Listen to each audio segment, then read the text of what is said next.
Complete किया था Newton Raphson method, बराबर। उससे रिलेटेड हमने प्रॉब्लम्स लिए थे और लास्ट टॉपिक में हमने देखा था limitations and advantages of Newton Raphson method. Unit 3 में हमने जो देखे थे that is bracketing method. Unit 4 में हमने शुरू किया है ओपन मेथड। उसमें से first method we have completed that is Newton Raphson method. आज हम देखेंगे second method simple fix point iteration method. जैसा कि हमने देखा ब्रैकेटिंग मेथड की कंपैरिजन में जो ओपन मेथड होती है थोड़ा सा फास्ट होती है, मतलब they fastly converge to the real root of the equation. देखते हैं कि सिंपल फिक्स पॉइंट मेथड में हम किस तरह से सॉल्व कर सकते हैं उसे। So this method is applicable to the equation of the form x is equal to g of x. अब इसका एक लिमिटेशन बोल लो या फिर कंडीशन बोल लो, ये जो मेथड है ऐसी इक्वेशंस पे काम करेगी जो इस फॉर्मेट में हो x is equal to g of x के फॉर्मेट में।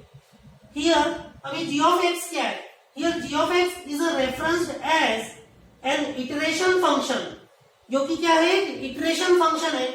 जैसे कि मान लीजिए for example let x0 is the initial approximation to the solution, कि फॉर एग्जांपल x0 जो है हमारा वो इनिशियल अप्रोक्सीमेशन है, मींस हमारा इनिशियल रूट है, ठीक है, to the solution. Then the next approximation is x1 is equal to g of x0। तो नेक्स्ट अप्रोक्सीमेशन कैसे लाएंगे हम, x1 is equal to g of x0। x0 जो है हमारा फर्स्ट अप्रोक्सीमेशन है, तो x0 की वैल्यू यहाँ पर पुट करना है नेक्स्ट अप्रोक्सीमेशन लाने के लिए। So x1 is equal to g of x0। उसी प्रकार से फिर उसके बाद अगला जो अप्रोक्सीमेशन होगा x2, वो हम कैसे लाएंगे, x2 is equal to g of x1 लेंगे। इस तरह से कंटिन्यूअसली नेक्स्ट हमें अप्रोक्सीमेशन मिलती जाएगी। That's why the condition is कि इक्वेशन कैसे फॉर्मेट में होना चाहिए, x is equal to g of x के फॉर्मेट में होना चाहिए। So by continuing in this way in general n plus 1th approximation is given by, इसी तरह से कंटिन्यू हम चलते रहे तो n प्लस 1th अप्रोक्सीमेशन हम कैसे देंगे, x n plus 1 is equal to g of xn for n is equal to 1 2 3 and so on.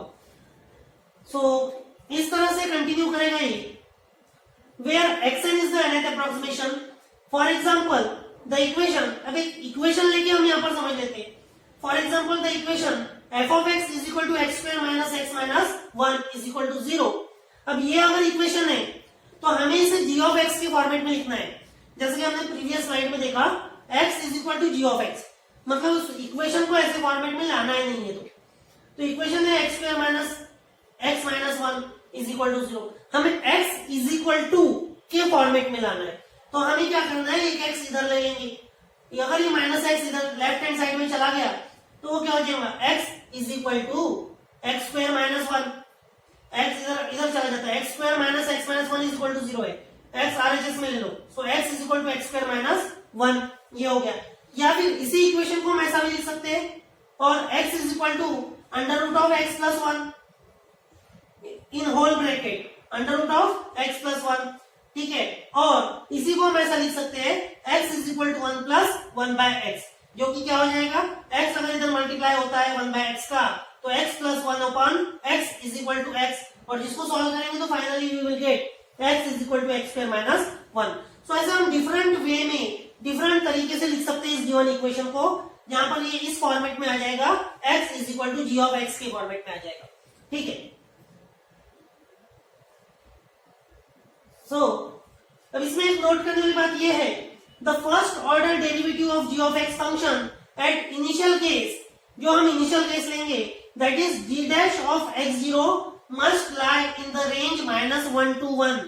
जो हमारा फर्स्ट अप्रोक्सीमेशन रहेगा x0 मान लीजिए, और अगर हम उसका डेरिवेटिव लेते हैं उस फंक्शन के साथ में g ऑफ x का डेरिवेटिव लेते हैं g डैश ऑफ x0, तो that must lie in the range -1 to 1।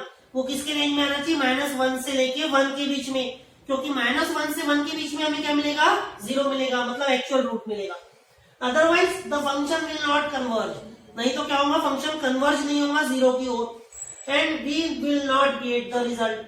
So make a proper g of x function to get the result. इसीलिए हमें proper g of x function बनाना है। जैसा कि हमने प्रीवियस स्लाइड में देखा था, इस इक्वेशन को हम ऐसे 3 तरीके से लिख सकते हैं। So x is equal to this is g of x, x is equal to g of x, x is equal to g of x। ये प्रॉपर फंक्शन हमें बनाना है ताकि इसका जब हम डेरिवेटिव लेंगे वो क्या आना चाहिए, that must lie in the range -1 to 1, वो हमें चेक कर लेना है। ये हम एक स्टेप कर सकते हैं कि उसका डेरिवेटिव लेके चेक कर सकते हैं कि वो -1 से 1 की रेंज में है या नहीं है, अदरवाइज हमारा रिजल्ट प्रॉपर नहीं आएगा। तो देख लेते हैं procedure for 6 point iteration method. अब आपको कोई गिवन इक्वेशन दिया गया है और कहा गया है to find the root of equation by using simple 6 point iteration method, तो ये हमें कुछ प्रोसीजर्स फॉलो करने पड़ेंगे। स्टेप्स इस प्रकार है। नंबर 1, फर्स्ट स्टेप है take an initial approximation as x0। First हमें एक अप्रोक्सीमेशन लेना है दैट इज x0, ठीक है। सेकंड क्या करना है हमें, सेकंड स्टेप में फाइंड द नेक्स्ट अप्रोक्सीमेशन। जैसे हम x0 को फर्स्ट अप्रोक्सीमेशन बोल रहे हैं, तो x0 के बाद जो नेक्स्ट अप्रोक्सीमेशन रहेगा that is approximation number 1, first approximation as x1 by using x1 is equal to g of x0। x0 हमने पहला ले लिया है तो वो हम लगा देंगे, फॉर्मूले में अप्लाई कर देंगे, x1 is equal to g of x0। फिर इस प्रकार से by continuing in this way, फिर हमें क्या करना है, x1 के बाद x2 अगला अप्रोक्सीमेशन लेना है, x2 is equal to g of x1, और इस तरह से कंटिन्यू करते करते n+1th approximation is given by x n+1 is equal to g of xn for n is equal to 1 2 3 and so on, where xn is the nth approximation। यहाँ पर xn क्या हो जाएगा हमारा nth approximation हो जाएगा। So stop the evaluation। अभी continue कब तक चलना है अभी, stop the evaluation when last two terms are approximately same। जब लास्ट टू टर्म्स सेम आ जाए या फिर last two terms approximately same up to desired accuracy, मान लीजिए 4 डिजिट ऑफ एक्यूरेसी या फिर 5 डिजिट ऑफ एक्यूरेसी तक के हमें चाहिए, और वो लास्ट टू जो अप्रोक्सीमेशन है वो particular desired degree of accuracy तक के करेक्ट आ जाते हैं, देन वी विल स्टॉप। इस प्रकार से यह है सिंपल 6 पॉइंट इटरेशन मेथड। अब इससे रिलेटेड जो प्रॉब्लम्स है, problems on simple 6 point iteration method, that we will see on next topic. So next video में हम देखेंगे कि किस तरह से सिंपल 6 पॉइंट इटरेशन मेथड के प्रॉब्लम को हम सॉल्व कर सकते हैं।